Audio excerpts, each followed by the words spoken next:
Pernah nggak kamu berpikir, kenapa semua surat dalam Al-Quran, kecuali satu, dibuka dengan kalimat ini? Kenapa Allah memilih memulai firman-Nya bukan dengan Al-Qahhar atau Al-Adl, tapi justru dengan kasih sayang? Dan, tahukah kamu, kapan kalimat Bismillahirrahmanirrahim pertama kali diturunkan? Banyak yang menyangka kalimat Bismillahirrahmanirrahim pertama kali turun di surat Al-Fatihah. Tapi ternyata tidak begitu. Ayat ini memang jadi pembuka Al-Quran. Tapi catatan sejarah dan tafsir klasik menunjukkan kalimat ini secara eksplisit. Pertama kali tertulis dalam Al-Quran di surat An-Naml ayat 30, sebuah surat diplomatik ditulis oleh seorang raja, seorang nabi, dialamatkan kepada seorang ratu musyrik di Yaman. Nah, sesungguhnya surat itu dari Sulaiman dan sesungguhnya isinya dengan nama Allah yang Maha Pengasih, Maha Penyayang. Sebuah kalimat pembuka yang bukan hanya memperkenalkan identitas penulis, tapi juga mengguncang hati penerima. Namun, jauh sebelum itu, ketika wahyu pertama turun kepada Nabi Muhammad di Gua Hira, kalimat Bismillah diyakini telah terkandung dalam perintah Iqra Bismi Rabbik. Tapi, format utuh Bismillahirrahmanirrahim sebagai pembuka surat mulai diturunkan dan dibakukan pada masa awal kenabian ketika Rasul menerima wahyu secara terstruktur. Ibnu Abbas meriwayatkan bahwa setiap kali surat baru turun, Rasulullah berkata kepada para penulis wahyu, letakkan kalimat Bismillah di awalnya. Itulah kenapa setiap surat dalam Al-Quran, kecuali satu, At-Taubah, dimulai dengan kalimat yang sama ini. Kalimat yang begitu penting, sampai-sampai Allah memisahkannya dari isi surat, menandainya sebagai pengantar suci, pembuka segala keberkahan. Satu kalimat, tiga nama agung, tiga pintu menuju Allah, Bismillahirrahmanirrahim. Kita baca ini ribuan kali, tapi apakah kita benar-benar memahaminya? Mari kita buka satu persatu. Bismillah, dengan nama Allah. Ini bukan sekadar permulaan. Ini adalah ikrar niat bahwa setiap langkah yang kita ambil, setiap kata yang kita ucap, tidak kita mulai atas nama diri kita, tapi atas nama Allah. Ism di sini bukan hanya nama secara huruf, tapi identitas, sifat, dan keagungannya. Ketika kita ucap Bismillah, kita sedang berkata, Ya Allah, aku butuh Engkau. Aku mulai karenamu. Aku tak bisa tanpamu. Ar-Rahman, yang Maha Pengasih. Ini bukan sekadar kasih sayang. Ini adalah rahmat yang luas, tak pilih kasih. Rahmat yang mencakup semua makhluk. Yang taat, yang durhaka, yang percaya, bahkan yang membangkang. Ar-Rahman adalah kasih sayang Allah yang menyelimuti semua, tak peduli siapa kita. Allah memberi mata kepada yang bersujud maupun yang mencemuh, memberi napas kepada yang beriman maupun yang kufur, karena rahmatnya tidak bersyarat. Ar-Rahim, yang Maha Penyayang. Jika Ar-Rahman luas dan menyeluruh, maka Ar-Rahim adalah rahmat khusus, mendalam dan personal. Ia milik mereka yang mencarinya, yang dekat.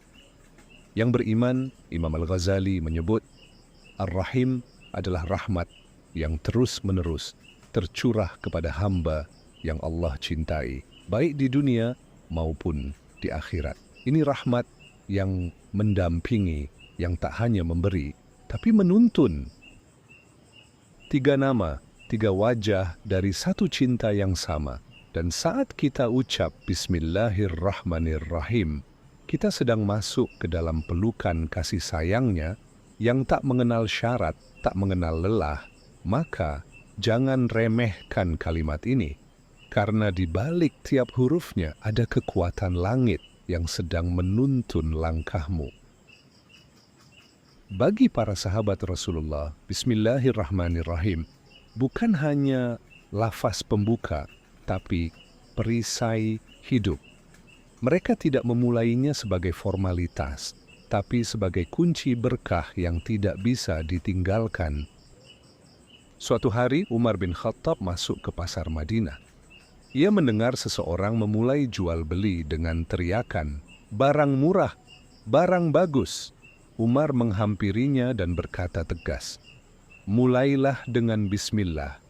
Jangan hanya panggil manusia, panggil juga keberkahan dari Allah." Bagi Umar, perkara sebesar negara atau sekecil berdagang harus dimulai dengan menyebut nama Allah, karena jika tidak, kata Umar, kau sudah memutus hubungan antara usahamu dan keberkahannya. Di tengah perang Siffin, Ali bin Abi Thalib berdiri tenang. Pasukan musuh sudah mendekat debu dan teriakan memenuhi udara. Tapi Ali, ia memejamkan mata, menarik napas, lalu berbisik pelan, "Bismillah." Lalu ia bergerak. Keberanian Ali bukan datang dari pedangnya, tapi dari nama yang ia sebut sebelum pedangnya diayunkan. Suatu malam, Abdullah ibnu Mas'ud hendak tidur, tapi sebelum meletakkan kepalanya ke bantal, ia berbisik, "Bismillahirrahmanirrahim." Ditanya, "Wahai Ibnu Mas'ud, kau hanya akan tidur, kenapa pakai bismillah?" Ia menjawab, "Siapa bilang tidur bukan perkara besar? Bisa jadi malam ini aku tak bangun lagi." Para sahabat hidup dengan bismillah bukan karena itu sunnah, tapi karena itu jiwa. Itulah sebabnya hidup mereka penuh keajaiban, karena setiap langkah mereka ditemani oleh nama teragung. Dan kita hari ini, berapa banyak aktivitas kita yang kita mulai tanpa menyebut namanya? Berapa banyak usaha yang kehilangan berkah, bukan karena kurang strategi, tapi karena lupa menyebut bismillah. Kadang kita berpikir, apa pengaruhnya sih? Cuma baca bismillah, kalimat pendek. 5 detik selesai, tapi ternyata yang berubah bukan hanya lidahmu, tapi jiwamu. Dampak spiritual membuka pintu langit. Dalam sebuah hadits, Rasulullah bersabda, "Setiap perkara penting yang tidak dimulai dengan bismillah, maka terputus dari keberkahan." Hadis riwayat Abu Dawud, Hasan. Terputus. Di sini bukan hanya hasilnya jadi gagal, tapi terputus dari sentuhan rahmat Allah. Sebaliknya, ketika kita memulai dengan bismillah, kita sedang mengundang Allah untuk campur tangan. Kita bilang, "Ya Allah, ini kecil bagiku, tapi Engkau Maha besar, masuklah ke dalam urusanku." Dampak psikologis, menenangkan sistem saraf.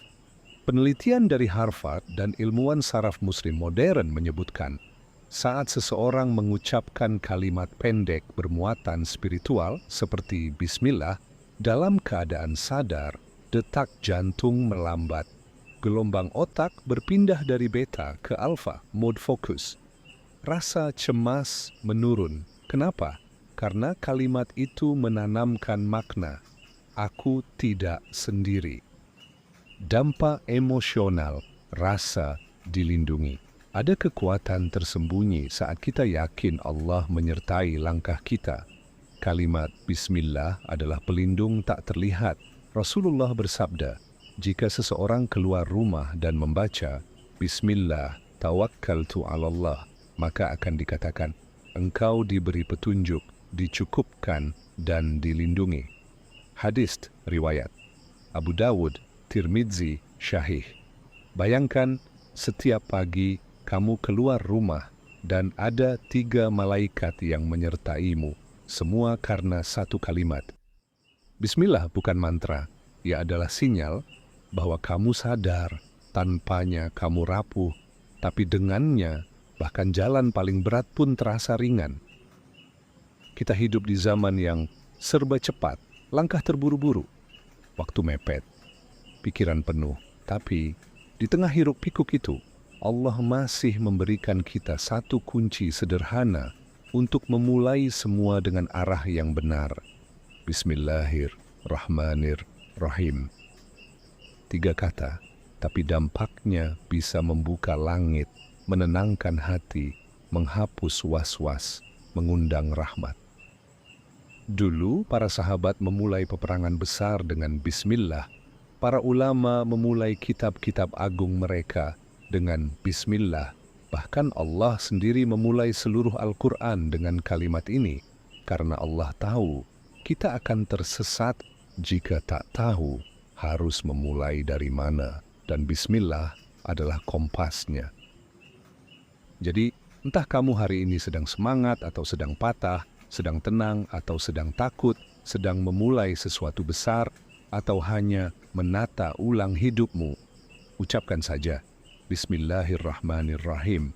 Karena siapa tahu langkah kecilmu yang kamu mulai dengan namanya justru akan jadi langkah terbesar dalam hidupmu.